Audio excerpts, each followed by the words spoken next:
কথা কম কাম বেছি কৰা কিয়নো পৃথিৱীখনে শুনে কম দেখে বেছি।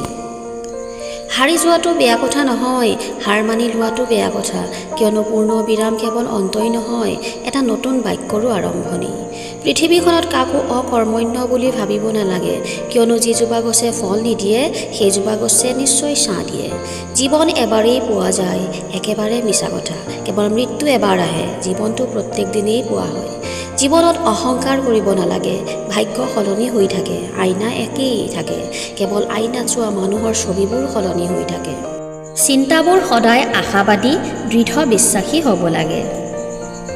কাৰোবাৰ হাতৰ বাতি যদি খালী আছে তেন্তে এইটো বুজিব নালাগে যে তেওঁ খুজিবলৈ আহিছে। হয়তো হ'ব পাৰে তেওঁ সকলোবোৰ বিলাই শেষ কৰি আহিছে।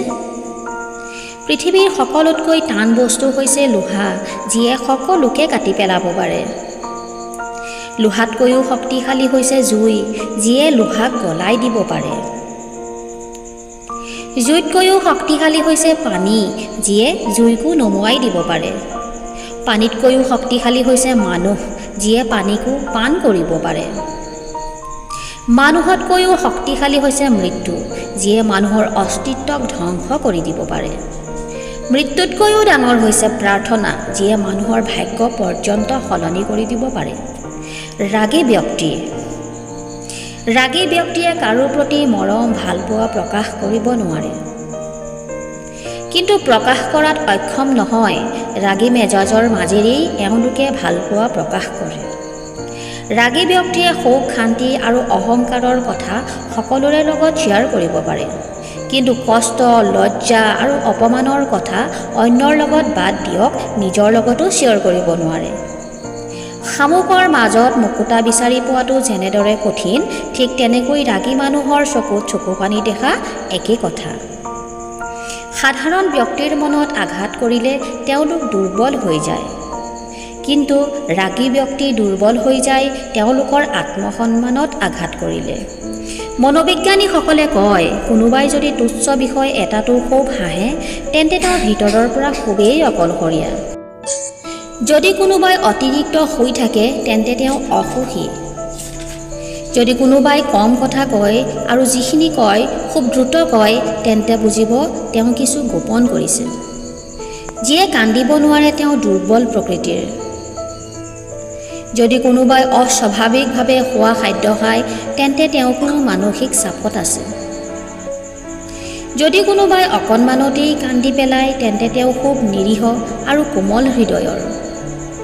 যদি কোনোবাই সৰু সৰু কথাতে খঙত জ্বলি পকি উঠে তেন্তে তেওঁ নিৰাপত্তাহীনতাত ভুগিছে আৰু তেওঁক মৰম ভালপোৱাৰ প্ৰয়োজন।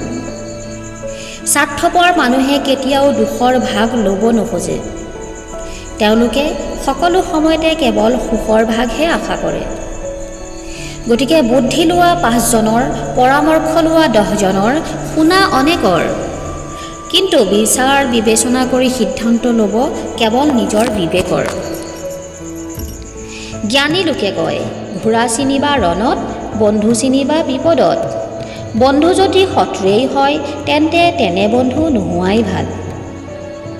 শাক পাচলি ওজন কৰাৰ সময়ত যদি এটা মাখি উৰি আহি পাল্লাখনত পৰে তেন্তে ওজনত কোনো প্ৰভাৱ নপৰে, কিন্তু সেই একেটা মাখি যেতিয়া কোনো স্বৰ্ণজোখা পাল্লাৰ কাটাত পৰে তেতিয়া কিন্তু তাৰ ওজনে কেইবা হাজাৰ টকাৰ পাৰ্থক্য কৰি দিব পাৰে। ইয়াত কিন্তু ওজনটো ডাঙৰ কথা নহয়, আপুনি কোন ঠাইত অৱস্থান কৰিছে সেইটোহে আচল গুৰুত্বপূৰ্ণ বিষয়। গতিকে আপুনি চেষ্টা কৰক ভাল মানুহৰ সংস্পৰ্শত থকাৰ। নিজকে উত্তম পৰিৱেশত ৰাখক আৰু নিজৰ সন্মান ও মৰ্যাদা বজাই ৰাখক। ভিডিঅ'টো কেনে পালে প্লিজ কমেণ্ট কৰিব, ভাল লাগিলে লাইক কৰিব, শ্বেয়াৰ কৰিব আৰু এনেধৰণৰ মটিভেশ্যনেল ভিডিঅ' পাই থাকিবলৈ চেনেলটো ছাবস্ক্ৰাইব কৰি ওচৰতে থকা বেল আইকনটো টিপি দিব। আপোনালোক সকলোকে বহুত বহুত ধন্যবাদ।